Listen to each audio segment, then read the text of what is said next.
Hi everyone, Steve here. Well, I'm out camping and I've got another video for you, and today I'm going to show you the perfect thing I reckon that goes great with camping, and that's some sort of drink like Jack Daniels.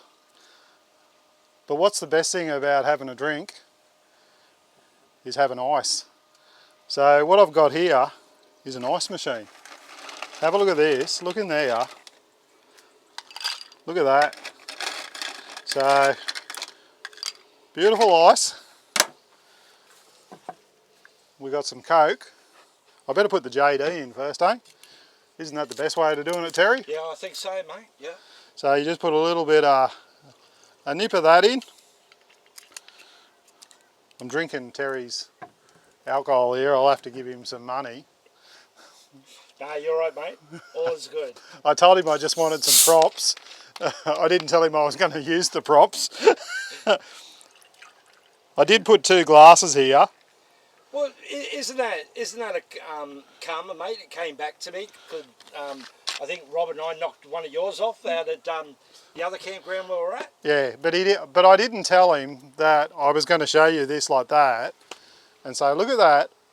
And I was going to steal the camera off him and go, Oh, cheers, mate. cheers, Terry. What's that like, mate?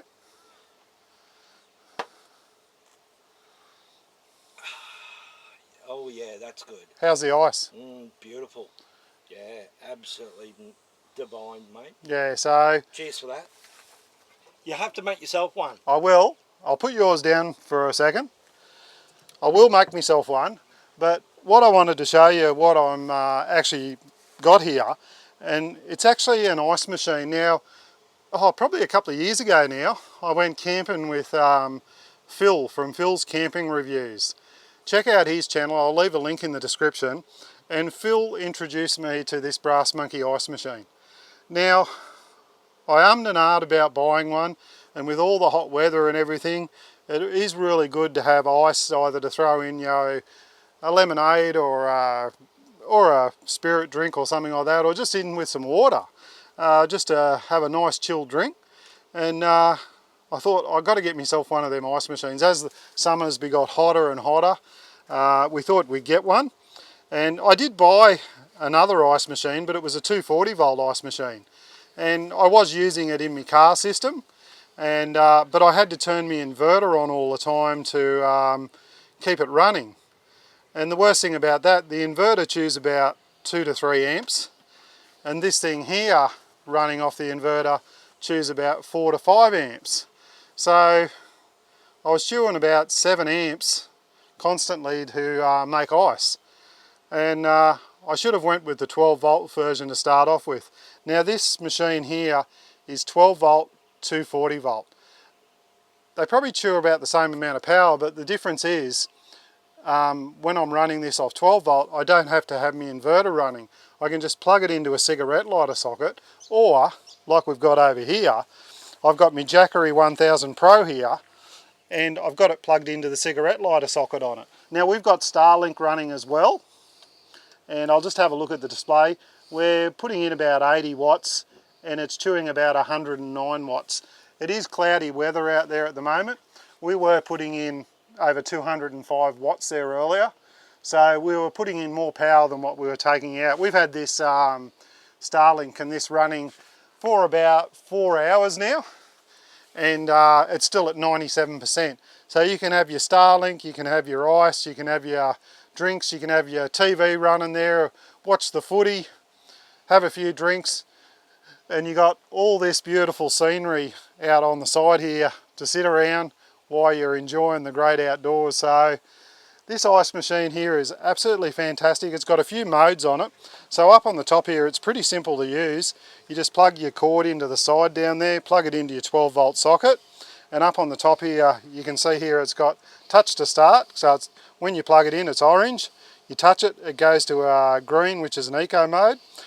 Then it goes to blue, which is a bit of a more flat out mode. I started in the blue mode, let it build up a bit of ice, and then I turn it back to eco. Touch it again, it'll go back to orange. If it goes red, it means it's run out of water or there's a problem. So that's about it for that. And the ice itself, it is like a bit of an esky, so once you make some ice, it stays pretty cold in there and lasts a fair bit of time, and when it gets to a certain amount, it stops producing ice. As long as you can keep water up to it, you'll be fine. And I find too, if you put a little bit of chilled water in there when you first start, like if you've got some cold water in your fridge, put that in there first, and you'll find that the ice won't take as long to produce ice. It takes about 8 minutes between cycles, and I can't remember how many it makes. I think it's about 12 pieces of ice every time it spits it out, so that's pretty good. And there is a 240 cord as well if you want to take it home and use it at home in your own power point. So you can buy an adapter that is sold separately. It's just a little power brick and just reduces the power down so that you can plug it in at home. So absolutely fantastic product. I wish I bought it years ago. I'm going to make myself another drink and enjoy it. But if you've got any questions, queries or comments, leave them down below. I've got a few Brass Monkey products, like I said. I did the video earlier in the year there on my father's Brass Monkey 45 litre fridge with the battery pack in it. It is absolutely fantastic. He absolutely loves that. I've got another Brass Monkey product that I've been promising I'll do a video on. It'll come up soon. That's the little console fridge. So it's changed the way we're camping too. I'll tell you about that when I do that video, why it's changed our camping. And but for the moment, I'm going to make myself a drink, give Terry back his drink so he can get away from that camera. And we're going to enjoy what we're doing. So cheers everyone. Thanks for watching. Stay safe, look after each other, and I'll see you on the next one. Cheers.